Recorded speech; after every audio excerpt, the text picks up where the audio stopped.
Assalamualaikum warahmatullahi wabarakatuh. Alhamdulillahirobbilalamin. Assalatu wassalamu ala asrofil anbiya'i wal mursalin. Di sini saya Muhammad Tujunur Rahman sebagai moderator dari kelompok 5 materi LKNB praktik, yaitu tentang dana pensiun.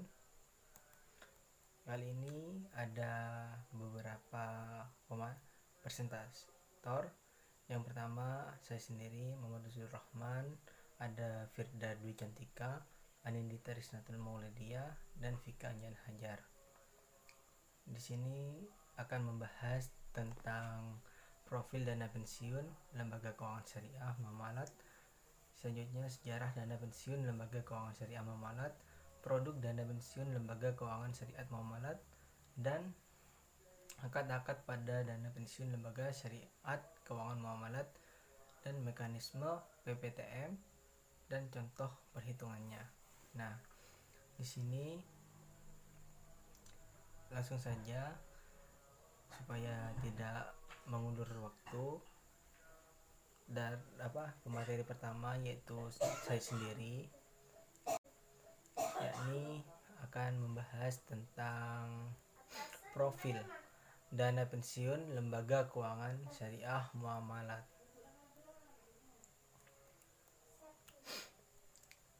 Bismillahirrahmanirrahim. Yakni profil dana pensiun lembaga keuangan syariah Muamalat, dan yaitu dana pensiun lembaga keuangan atau DPLK adalah dana pensiun yang dibentuk oleh bank umum atau perusahaan asuransi jiwa untuk menyelenggarakan program pensiun iuran pasti atau PPIP bagi program baik karyawan maupun pekerja mandiri. Seiring dengan pertumbuhan perbankan syariah di Indonesia, BNI melihat bahwa kebutuhan masyarakat terhadap lembaga syariah tidak hanya terbatas pada lembaga keuangan bank, tapi juga lembaga keuangan non-bank. Oleh karena itu, pada tahun 1997, BNI mendirikan dana pensiun lembaga keuangan atau bisa disebut dengan DPLK Muamalat, yaitu sebuah lembaga keuangan non-bank yang khusus mengelola program pensiun dengan jenis iuran pasti, hingga masyarakat dapat memanfaatkan program atau produk tabungan pensiun ini untuk mempersiapkan hari tua yang lebih sejahtera. DPLK Syariah Muamalat adalah DPLKS Syariah pertama dan satu-satunya DPLK Syariah di Indonesia. Pengelolaan dana dalam DPLK ini hanya didasarkan pada instrumen syariah yang beragam dan sangat kompetitif. Terdapat 3 pilihan paket investasi, di mana ragam pilihan paket tersebut adalah dapat dipilih dan diubah secara fleksibel oleh para peserta. Manajemen pengelolaan dana pensiun oleh DPLK Syariah Muamalat sangatlah sederhana, namun dapat menjanjikan bagi para peserta. Pengelolaan dana pensiun berdasarkan pada ketentuan Undang-Undang Keuangan di Indonesia. DPLK Syariah Muamalat mengelola dana peserta pensiun secara profesional, di mana iuran peserta akan disimpan pada rekening masing-masing serta diberikan kebebasan untuk memilih jenis investasi yang menguntungkan bagi peserta itu sendiri. Visi dan misi yakni menjadi DPLK terbaik di Indonesia. Itu adalah visi dari DPLK Syariah Muamalat.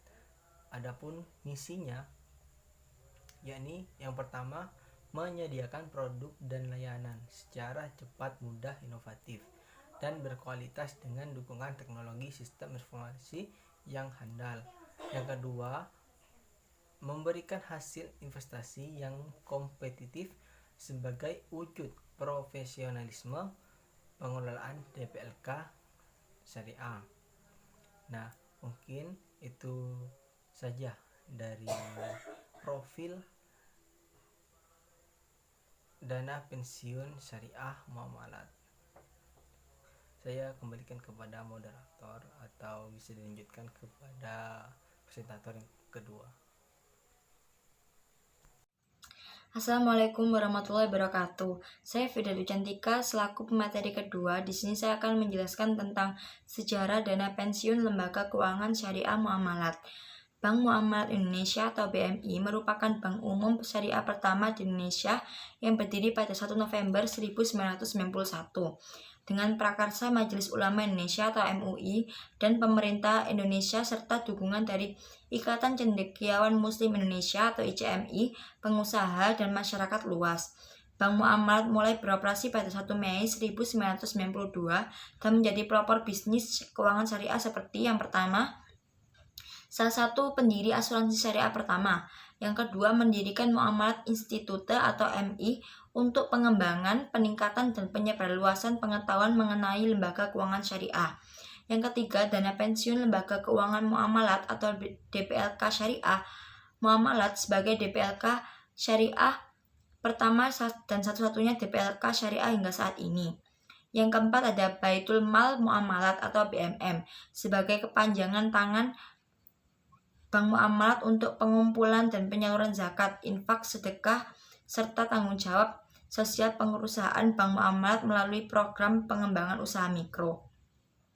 Seiring dengan pertumbuhan perbankan syariah di Indonesia, BMI melihat bahwa kebutuhan masyarakat terhadap lembaga syariah tidak hanya terbatas pada lembaga keuangan bank, tetapi juga lembaga keuangan non-bank. Oleh karena itu, pada tahun 1997, BMI mendirikan Dana Pensiun Lembaga Keuangan atau DPLK Muamalat, yaitu sebuah lembaga keuangan non-bank yang khusus mengelola program pensiun dengan jenis iuran pasti, sehingga masyarakat dapat memanfaatkan program atau produk tabungan pensiun ini untuk mempersiapkan hari tua yang lebih sejahtera.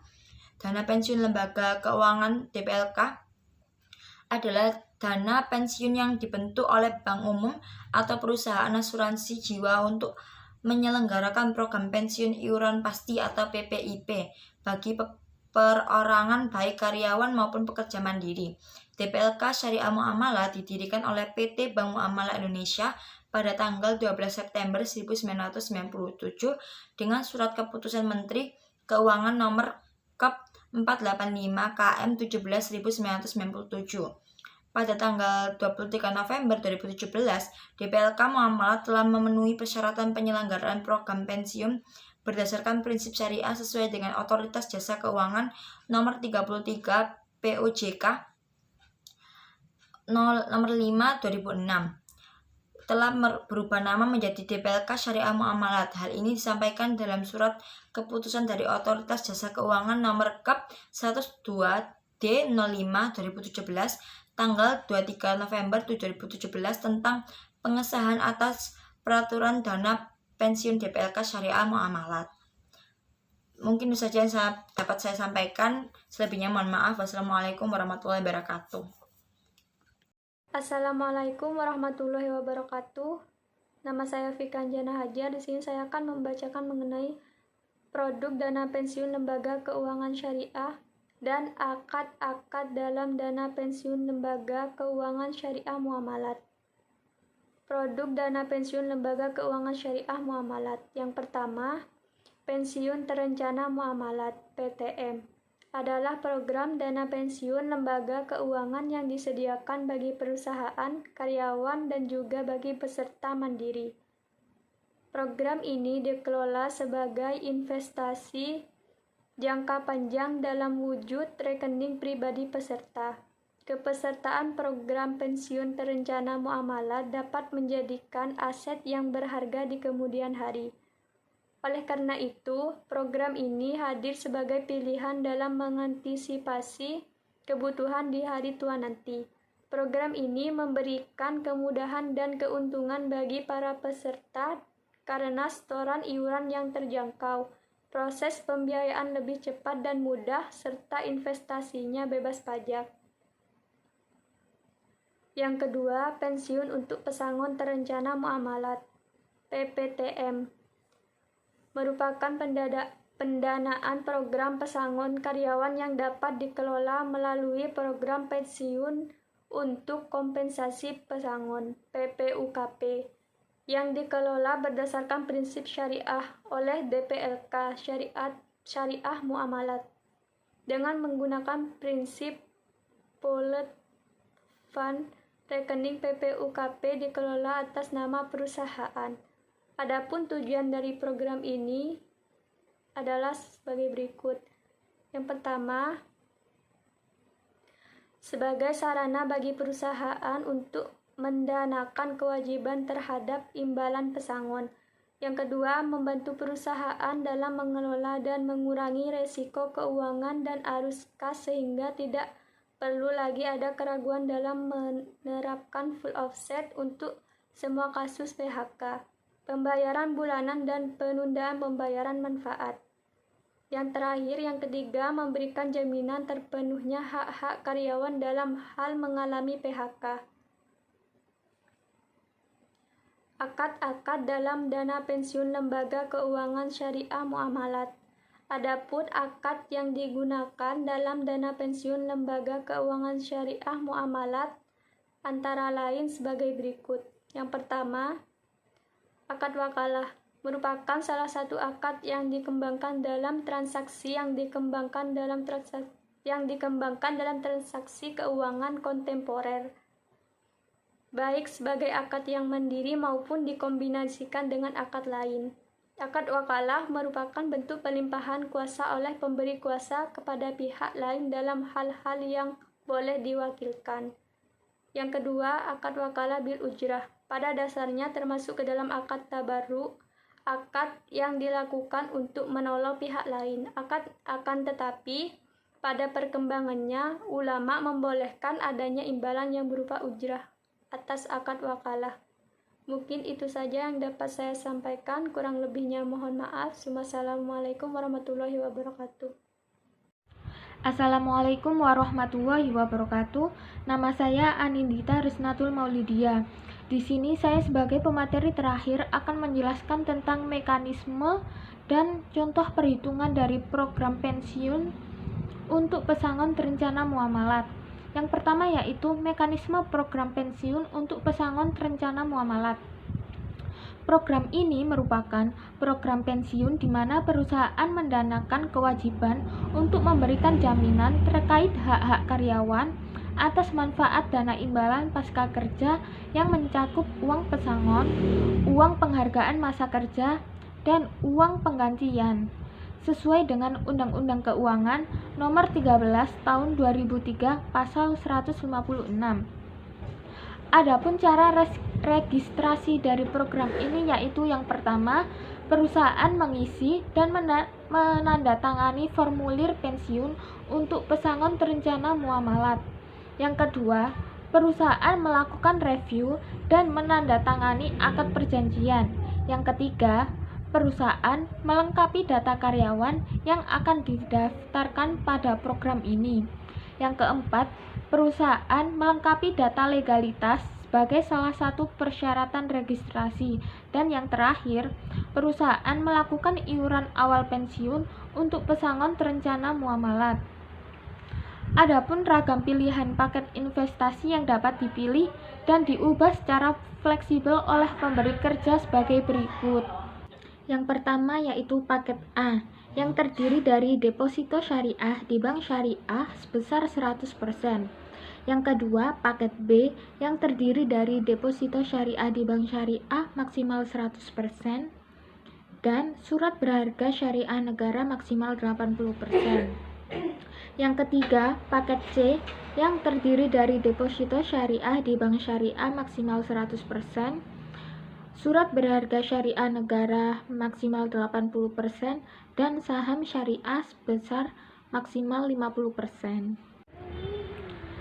Adapun manfaat dari program ini bagi perusahaan yaitu yang pertama, pengelolaan dana hanya pada instrumen syariah dengan pilihan instrumen yang beragam dengan kinerja yang kompetitif. Yang kedua, layanan luas yang tersebar di seluruh Indonesia atau dapat diakses di seluruh kantor layanan cabang, cabang pembantu, dan kantor kas bank muamalat. Yang ketiga, iuran pesangon dapat dibiayakan. Yang keempat, keringanan pajak saat manfaat pesangon dibayarkan kepada karyawan. Yang kelima, hasil investasi yang tidak dikenakan pajak. Yang keenam, proses pembayaran yang dapat dikendalikan sepenuhnya oleh perusahaan atau hanya dapat dilakukan berdasarkan perintah perusahaan. Adapun manfaat program ini bagi karyawan yaitu yang pertama, jaminan kepastian atas pembayaran dana imbalan pasca kerja oleh perusahaan yang diatur dalam Undang-Undang Keuangan Nomor 13 Tahun 2003. Yang kedua, memberikan rasa aman bagi karyawan. Yang ketiga, manfaat dapat dibayarkan secara sekaligus. Berdasarkan Undang-Undang Keuangan Nomor 13 Tahun 2003, pembayaran manfaat pensiun dilakukan ketika 1. Peserta mengundurkan diri. 2. Peserta meninggal dunia. 3. Peserta sudah memasuki usia pensiun. 4. Peserta mengalami cacat total. 5. Peserta mengalami sakit yang berkepanjangan. 6. Perusahaan mengalami kerugian. Materi selanjutnya yaitu contoh perhitungan program pensiun untuk pesangon terencana muamalat. Didapatkan data karyawan sebagai berikut. Nama, Bapak Zulkidin. Usia masuk kerja 30 tahun. Usia pensiun 55 tahun. Total masa kerja 25 tahun. Upah terakhir sebesar 20 juta dan total saldo dana sebesar 5 miliar. Dengan keterangan UP sama dengan uang pesangon, UPMK sama dengan uang penghargaan masa kerja, dan UPH sama dengan uang penggantian hak. Berdasarkan tabel rumus dan skala manfaat, maka perhitungan manfaat pesangon karena usia pensiun yaitu 2 dikali UP ditambah 1 kali UPMK ditambah UPH dikali upah terakhir sama dengan 2 kali 9 ditambah 1 kali 10 ditambah 15% dikali UP plus UPM dikali upah terakhir sama dengan 18 ditambah 10 ditambah 4,2 dikali upah terakhir sama dengan 32,2 dikali 20 juta sama dengan 644 juta. Kemudian saldo dana Bapak Zulkidin setelah pembayaran manfaat pesangon yaitu 5 miliar dikurangi 644 juta sama dengan 4.356 juta. Sekian pemaparan materi dari kelompok kami. Terima kasih. Wassalamualaikum warahmatullahi wabarakatuh.